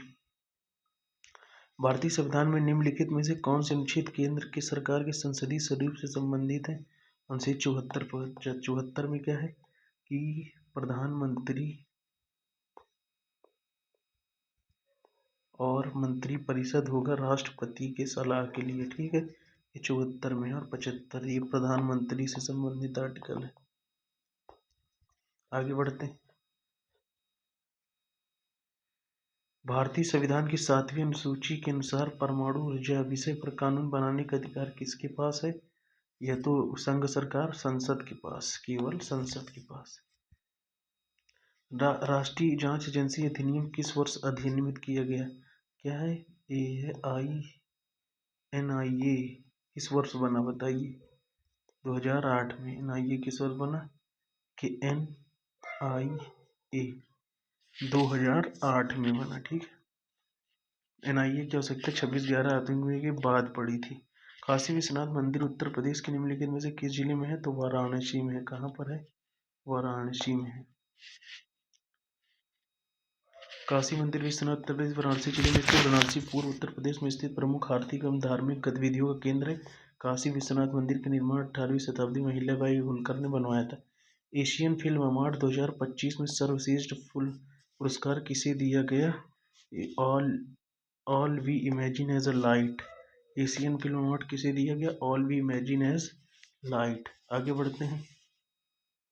हाल में एशियन फिल्म अवार्ड 2025 हांगकांग दिए गए हैं। इस अवार्ड का 18 संस्करण था। इसमें Indian film All We Imagine as Light ने जीता था पुरस्कार। निम्नलिखित में कौन सा अनुच्छेद संसद और राज्य विधानमंडलों को सेवा मामलों के अतिरिक्त विवादों के अधिनियमन के लिए न्यायाधिकरण स्थापित करने के लिए अधिकृत करता है? Which of the following article empowers the Parliament and state legislature to establish tribunal for the adjudication of dispute over than service matters? तो ये होगा अनुच्छेद 323B। अनुच्छेद 323B मौलिक अधिकारों के प्रवर्तन के संबंध में उच्चतम न्यायालय का क्षेत्र अधिकार है। मौलिक लेकिन अनन्य नहीं, फंडामेंटल है लेकिन एक्सक्लूसिव नहीं है। क्या है question? What is the jurisdiction of the supreme court in respect of enforcement and fundamental right? तो ये है क्या? मौलिक है लेकिन अनन्य नहीं है। ये क्वेश्चन भी मैंने पढ़ाया था आगे। मौलिक है लेकिन अनन्य नहीं है किसका? Court which what is the jurisdiction of supreme court in respect of enforcement fundamental right? मौलिक है लेकिन एक्सक्लूसिव नहीं। निम्नलिखित में से भूदान आंदोलन के अग्रणी कौन थे? विनोबा भावे। कौन थे? विनोबा भावे थे। रमन मैग्सेसे पुरस्कार भी जीत चुके हैं। ठीक है। भूदान आंदोलन के अग्रणी विनोबा भावे माना जाता है। 1951 में शैक्षिक भू आंदोलन की शुरुआत आंध्र प्रदेश के मालगोंडा जिले के पंचमवल्ली से प्रारंभ पोचमपल्ली हो गए। यहाँ पोचमपल्ली गांव से प्रारंभ हुई थी। स्वतंत्रता के पश्चात भारत के अनेक राज्यों में भूमि सुधार हेतु कार्यक्रम किए गए। किस विटामिन की कमी के कारण इंसानों में रक्त अल्पता रोग एनीमिया होता है? विटामिन B12 एनीमिया होता है। इसकी व्याख्या है कि नहीं, देखते हैं। यह है तो विटामिन B12 की कमी कारण इंसानों में रक्त अल्पता रोग एनीमिया होता है। विटामिन B12 का रासायनिक नाम साइनोकोबलिन है। इस विटामिन की कमी से शारीरिक संरचना पर प्रतिकूल अभाव पड़ता है। इस विटामिन की कमी से शारीरिक संरचना पर प्रतिकूल प्रभाव पड़ता है। इसकी कमी से व्यक्ति का नर्वस सिस्टम अनियंत्रित हो सकता है। इसके मस्तिष्क का घात भी हो सकता है। विटामिन B12 प्रमुख स्रोत कलेजी, दूध एवं मांस है। भारतीय संविधान का कौन सा अनुच्छेद राज्य को पर्यावरण संरक्षण आर्टिकल 48 या 49, ध्यान 49 है। आर्टिकल 48 सिट आर्टिकल 48 कभी कभी दिमाग से चीजें उतर जाती। भारतीय संविधान के अनुच्छेद 48 के अंतर्गत राज्य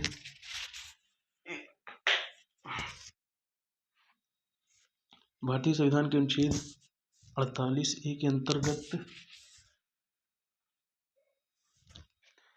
कहाँ थे? राज्य पर्यावरण संरक्षण तथा संवर्धन हेतु आवश्यक निर्णय ले सकता है। इस संदर्भ में विशेष कानून का निर्माण कर सकता है। भारत में पर्यावरण संरक्षण हेतु जितने भी कानून एवं नियम 49 में है। स्मारकों की रक्षा क्या है? स्मारकों, धार्मिक या मतलब देश के जो स्मारक हैं, जो धरोहर हैं, उनकी रक्षा करना 49 में है। सभी इस अधिकार क्षेत्र 40 में क्या है? पंचायत। 50 में क्या है?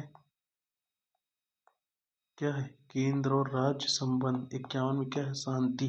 भारतीय संविधान की 7वीं अनुसूची के संदर्भ में संक्रामक या संसर्ग रोगों का विषय है। भारत 7वीं अनुसूची के संदर्भ में संक्रामक एवं संसर्ग रोगों का विषय का एक भाग है। किसका है बताइए? समवर्ती सूची।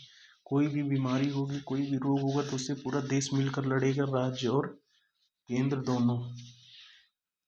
देखिए समवर्ती में वर्तमान में 52 है, पहले 47 थे। ठीक है। भारतीय संविधान में निम्नलिखित में से किस भाग में संघ लोक सेवा आयोग से संबंधित प्रावधान शामिल है? तो यूपीएससी, ये 315 से 323। अच्छा पार्ट पूछा है तो पार्ट 14। पार्ट ये कौन सा? 18 इमरजेंसी से। इससे इमरजेंसी आपात से। पार्ट 2 ये नागरिकता को दर्शाता है, नागरिकता। और है पार्ट 7 सूची। आगे बढ़ते। इनकम टैक्स इज प्रत्यक्ष कर, डायरेक्ट टैक्स। अब देखते हैं how many bits are there in a nibble. एक निबल में कितनी? 4 बिट्स। एक निबल में 4 बिट्स। 8 बिट बराबर 1 बाइट। तो यहाँ पर एक निबल बराबर 4 बिट। एक निबल बराबर 4 बिट। एक निबल में 4 बिट्स होते हैं। बाइट जो संगणन, कंप्यूटर और दूरसंचार में सूचना की इकाई होता है। कंप्यूटर की स्थिति में एक अक्षर के रूप में प्रयोग किए जाने वाले विशेष स्थान होता है। एक बिट में आंकड़े हमेशा 0 1 या युग्म होते हैं, जैसे ये 4 आंकड़े। The prime minister of India is awarded by राष्ट्रपति। ये भी देखिए इलेक्शन कमीशन ऑफ इंडिया के जो चीफ होते हैं वो भी राष्ट्रपति द्वारा होते हैं। लोकसभा के अध्यक्ष ये भी, इन्हें तो चुना जाता है लोकसभा में। वाइस प्रेसिडेंट भी राष्ट्रपति के द्वारा। The right to private defence is based on the निजी रक्षा का अधिकार की प्राकृतिक अवधि पर आधारित है। आत्म परीक्षण। यहाँ पर देखो पागलों से, विकृत चित्त मनुष्यों से भी आप आत्मरक्षा कर सकते हैं। आपके यहाँ कोई चोरी कर रहा है तो आप आत्मरक्षा में उसको मार सकते हैं, मृत्यु तक कारित कर सकते हैं, आपको सजा नहीं होगी। लेकिन मृत्यु तभी कारित कर सकते हैं जब वो इंसान आपको मार रहा हो उसी समय। ये नहीं कि वो इंसान चला गया, आप उसके घर जाके उसको मार के आ रहे हैं, तो ये फिर एक तरह का अपराध हो जाएगा। निजी रक्षा का अधिकार आत्म परीक्षण की प्राकृतिक प्रवृत्ति आधारित होती है।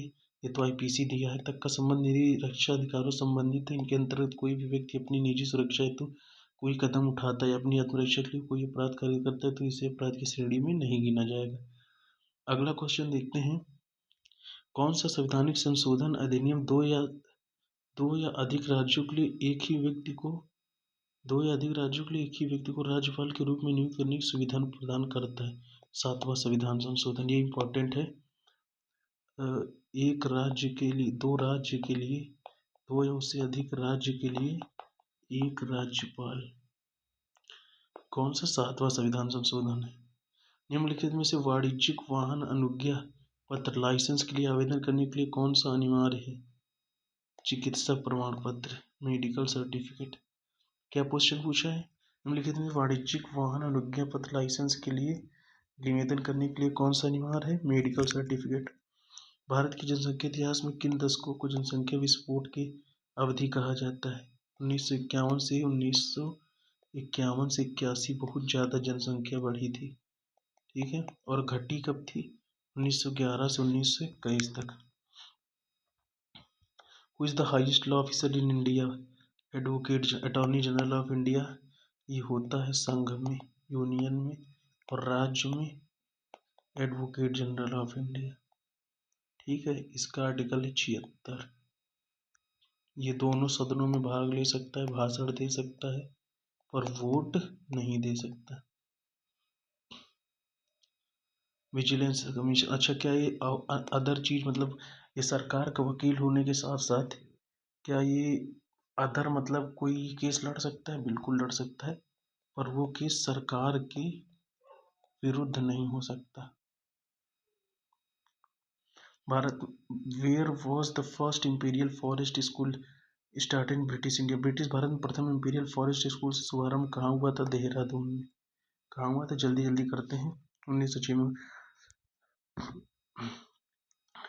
To free compulsory education rule, निम्नलिखित में से किस वर्ष में उत्तर प्रदेश सरकार ने निःशुल्क और अनिवार्य शिक्षा के अधिकार नियम लागू किए थे?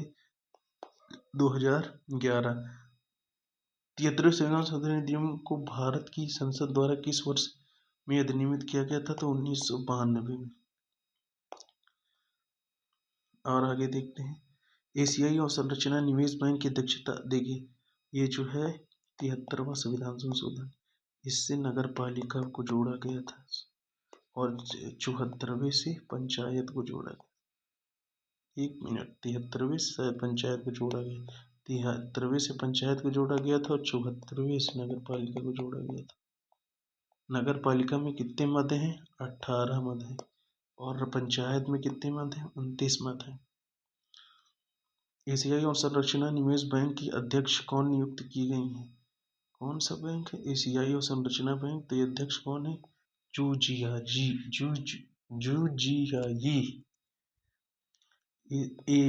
एशियन इंफ्रास्ट्रक्चर इन्वेस्टमेंट बैंक में चीन की पूर्व वित्त मंत्री जू जियाई को बैंक के अगले अध्यक्ष नियुक्त किया गया। यह वर्तमान अध्यक्ष जी लिंकुन का स्थान लेंगे। शाही फरमान के मुद्दे पर कौन से मुगल सम्राट का संबंध थॉमस रोज से था? फारूक सियर। किसका था? फरमान, शाही फरमान किसने जारी किया था? जहांगीर ने किया था। अच्छा, इनका फोड़ा ठीक किया था। शाही फरमान के मुद्दे पर मुगल सम्राट जहांगीर ने थॉमस रो से मुलाकात की थी। सम्राट जहांगीर ने सितंबर 1615 में सेंट थॉमस रो से अपने दरबार में मुलाकात की। सेंट थॉमस रो ब्रिटिश सम्राट जेम्स प्रथम के दूत के रूप में भारत आए थे। वह मुगल सम्राट के अनेक व्यापारिक छूट हासिल करने में सफल रहा। इलेक्ट्रॉनिक अभिलेख के संबंधित साक्ष्य के विषय में भारतीय साक्ष्य अधिनियम 2023 किस धारा से विशेष प्रावधान दिया गया है? 6061 अंडर सेक्शन 62। इलेक्ट्रॉनिक अभिलेखों की अंतर्वस्त्रीय धारा 63 के प्रावधान के अनुसार साबित की जा सकेंगी। निम्नलिखित पर विचार कीजिए। एजर्सन है, all human right are universal, individual and interdependent and interrelated. क्या है? All human rights are universal, individual and interdependent and inter. All human rights are universal, सभी ह्यूमन राइट्स यूनिवर्सल हैं। रीजन, वर्ष 1993 मानव अधिकारों पर विश्व सम्मेलन ने इसी पर जोर दिया था। बिल्कुल दिया था। यह दोनों सही हैं, दोनों व्याख्या हैं। इतना बड़ा कौन पढ़ेगा, ये तो पता ही है, भारत में बना था, 10 दिसंबर को मनाया जाता है। क्वेश्चन क्या है, दहेज हत्या का अपराध बनाने के लिए महिला की मृत्यु 7 वर्ष के भीतर होगी। जलन या शारीरिक चोट समान परिस्थितियों के बजाय अन्य किसी कारण से होनी चाहिए। 7 वर्ष के भीतर। सार्वजनिक दायित्व बीमा अधिनियम वर्ष में लागू किया था 1991। बीमा एक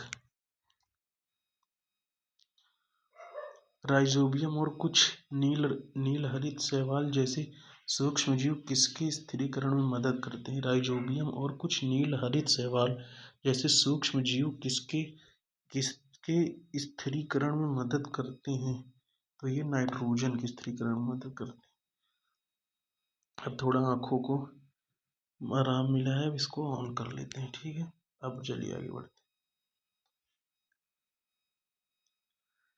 राइजोबियम और नीलहरित शैवाल जैसे सूक्ष्मजीव नाइट्रोजन में स्थिरीकरण में मदद करते हैं, इसे समान नाइट्रोजन फिक्सर कहते हैं। राइजोबियम एवं नीलहरित शैवाल वायुमंडल में नाइट्रोजन ग्रहण कर इसे नाइट्रोजन यौगिक में परिवर्तन करते हैं। पौधों के विकास में इसी महत्वपूर्ण भूमिका होती है। सूचना प्रौद्योगिकी अधिनियम के तहत ई गवर्नेंस के कार्यान्वयन के बारे में निम्नलिखित में से कौन सा कथन सत्य है। एक व्यक्ति को ई गवर्नेंस पर जोर देने का अधिकार प्राप्त है। सरकार को ई गवर्नेंस का चयन करने का विशेष अधिकार प्राप्त है। यहाँ पर क्या होगा, 1 और 2 दोनों, वो ऑप्शन कट गया है। आगे बढ़ते हैं। संयुक्त राष्ट्र महासभा के अध्यक्ष के पद पर चयनित प्रथम भारतीय का नाम क्या था। ये थी वो नेहरू जी की बहन, क्या नाम है उनका, विजयलक्ष्मी पंडित। 77वें सत्राध्यक्ष हंगरी के सेवक रोसी हैं, कौन है। भारत के सर्वोच्च न्यायालय के न्यायाधीशों को कार्यवाहक मुख्य न्यायाधीश के रूप में नियुक्त करने का अधिकार इसके पास है, राष्ट्रपति के पास। पद्मश्री से सम्मानित सूर्यमुखी देवी का निधन हो गया है, वह किस क्षेत्र से संबंधित थी। शास्त्रीय नृत्य मुख कौन, शास्त्रीय नृत्य से संबंधित। हाल ही में सूर्यमुखी देवी 85 वर्ष की आयु में निधन हो गया। वे प्रसिद्ध मणिपुरी क्लासिकल डांसर थी। थीयम सूर्यकुमारी देवी मणिपुर स्टेट से संबंधित 2025 में पद्मश्री से सम्मानित किया गया था। उत्तर प्रदेश में जमींदारी उन्मूलन और भूमि सुधार अधिनियम निम्नलिखित में से किस वर्ष से पारित किया गया था। 1950। भूमि सुधार और जमींदारी 1950 में। उत्तर प्रदेश जमींदारी उन्मूलन और भूमि सुधार अधिनियम 1950 में पारित किया गया था तथा 1 जुलाई 1952 को लागू किया गया था। राज्य में प्रचलित जमींदारी व्यवस्था को समाप्त कर किसानों को जमीन का मालिकाना हक दिलवाने के लिए जमींदारी उन्मूलन भूमि सुधार अधिनियम पारित किया गया था। 13 दिसंबर 1946 को क्या हुआ था। जवाहरलाल नेहरू ने उद्देश्य प्रस्ताव पारित किया था। एम.एन. राव कौन थे, सलाहकार थे। सरदार वल्लभ भाई पटेल, इन्होंने राज्य पुनर्गठन में बहुत बड़ा सहयोग दिया था और ये उसकी कमेटी के अध्यक्ष भी थे। महात्मा गांधी क्या थे, इन्होंने हरिजन नामक की पत्रिका चलाई। इनकी किताब क्या है, माई एक्सपेरिमेंट विथ ट्रुथ, ठीक है। इनका पहला आंदोलन क्या कहा जाता है, खेड़ा। प्राकृतिक स्थल पारिस्थितिकी तंत्र का उदाहरण निम्नलिखित में कौन सा है। ग्रासलैंड। प्राकृतिक स्थलीय पारिस्थितिकी तंत्र का उदाहरण एक्वेरियम, लेक, ग्रासलैंड होगा। संयुक्त राष्ट्र के साधारण विकास के लक्ष्य ने किस वर्ष तक सभी प्रकार की गरीबों को समाप्त करने का प्रस्ताव दिया था। 2030। नहीं हो पाएगा।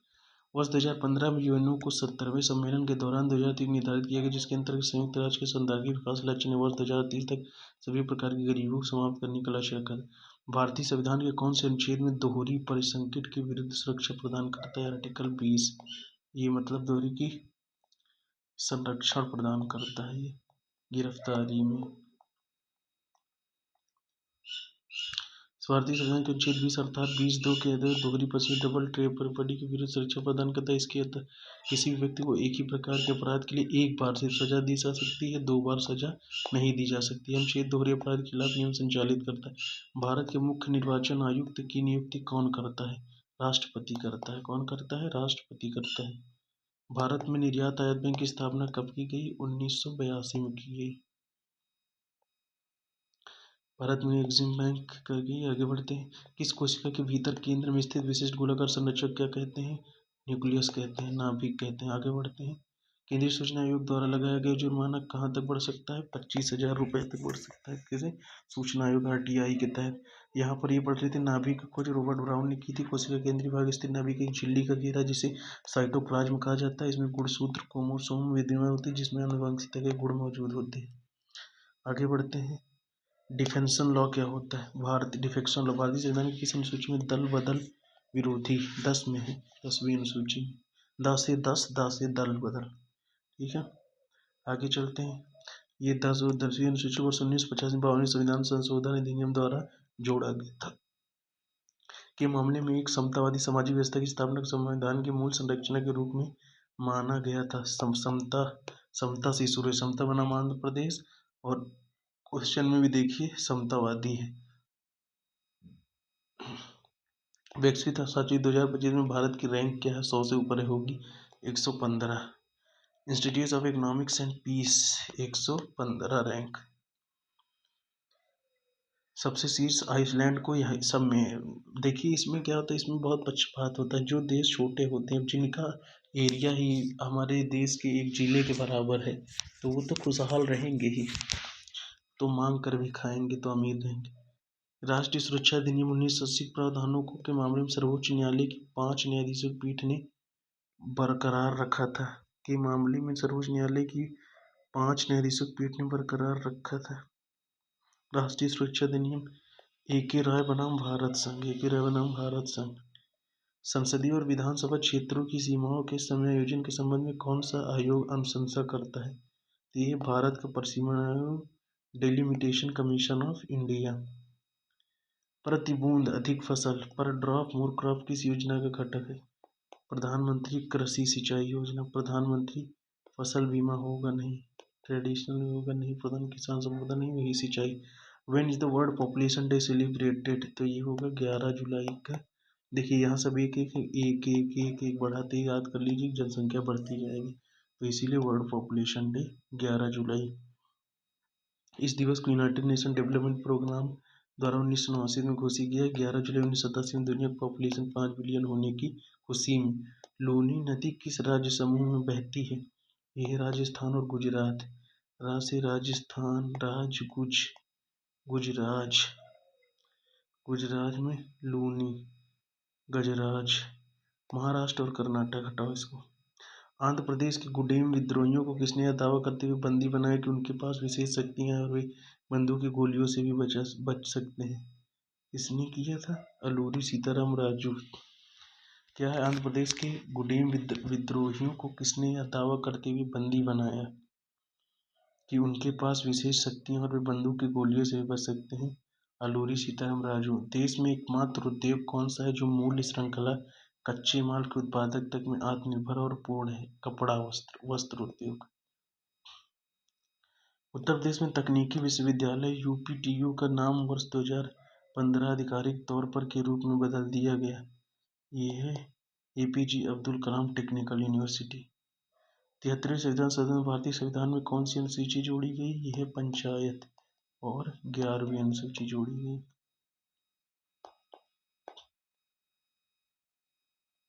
उच्च न्यायालय के न्यायाधीशों के वेतन और भत्ते निम्नलिखित में किसके द्वारा निर्धारित किए जाते हैं? पार्लियामेंट। 1-2 क्वेश्चन और करेंगे बस, नींद लग गई है। उच्चतम न्यायालय के न्यायाधीशों के वेतन और भत्ते निम्नलिखित में किसके द्वारा निर्धारित किए जाते हैं? संसद के द्वारा। आगे बढ़ते हैं। Which are the following disease also known as African trypanosomiasis? निद्रालुता, नींद आना। अफ्रीकन का टीस फ्लाई, ये निद्रालुता। अफ्रीकी ट्रिपैनोसोमेसिस कहा जाता है इसे।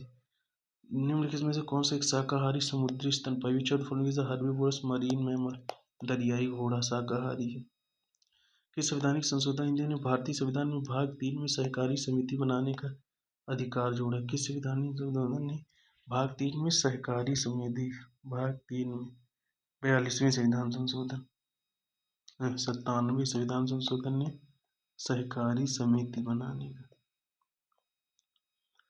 रियल एस्टेट अथवा संपदा विनियम एवं विकास अधिनियम रेरा वर्ष में पारित किया गया था? रेरा 2016।